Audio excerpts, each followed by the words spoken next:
put text inside a simple box. So this is an excerpt from an article.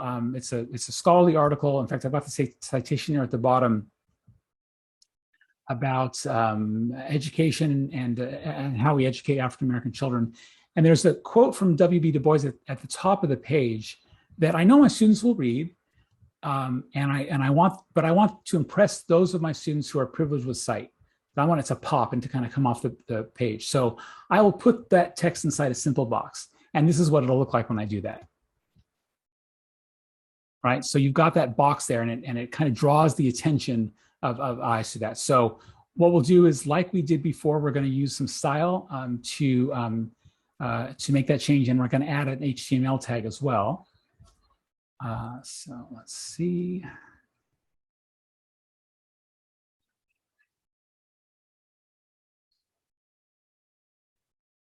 Okay, so let's switch back to Canvas.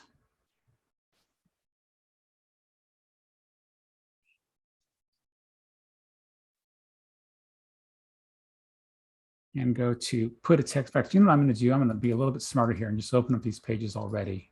Okay, so put text inside a simple box. So there's that text that I showed before. The quote is, either the United States will destroy ignorance or ignorance will destroy the United States. I want that quote to pop more than it just being a separate paragraph. So when I go into HTML view, okay, again, I'm gonna give myself some white space to play with. So there's that quote. You can see it's inside right now, P tag, P for paragraph. That's the basic unit of organizing text in HTML.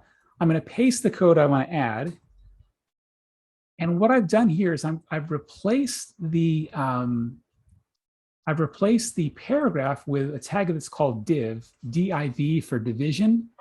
A div tag is a way to separate a block of a page from the other blocks, and these are vertically on the page. So it has the same kind of default style as paragraph in terms of the spacing that's in there.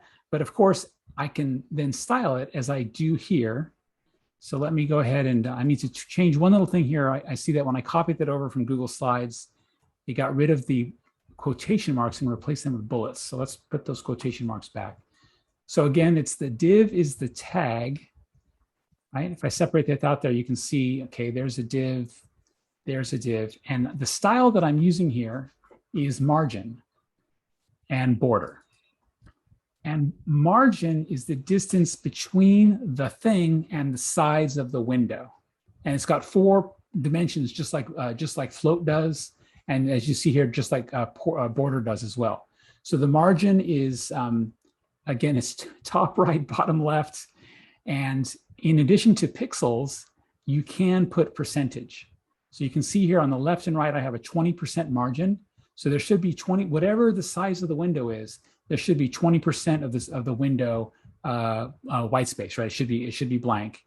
So there's 2 parts of the style that I'm using again, margin and then border. I'm sorry, there's 3, excuse me, I have padding as well. So margin is the distance between the element and the size of the window. Border is how thick the border is. In this case, it's 5 pixels thick and it's a solid border. So there are other words you can use like dash. You can use the word double to kind of put a double border on. 5 pixels is the width of the border. And then padding is the distance between the border and the text itself. And so I have 10 pixels top and bottom, 5 pixels right and left, top, right, bottom, left, yeah. So when I switch back to the other view, right, we'll see that that border is there. Oh, whoops, I forgot to get rid of the first paragraph, right? I duplicated the text. So let's just go ahead and get rid of that. Again, I can change these numbers here. I can say, you know what, let's make that margin, I'm gonna make it a little bit slimmer on the sides. So I'll put 10% on both sides, but I'm gonna make the border thicker and I'm gonna make it a 50 pixel border. Let's see what that looks like, okay? So you can do, as you're seeing me do on the fly, change the attributes of the style before you hit the save button.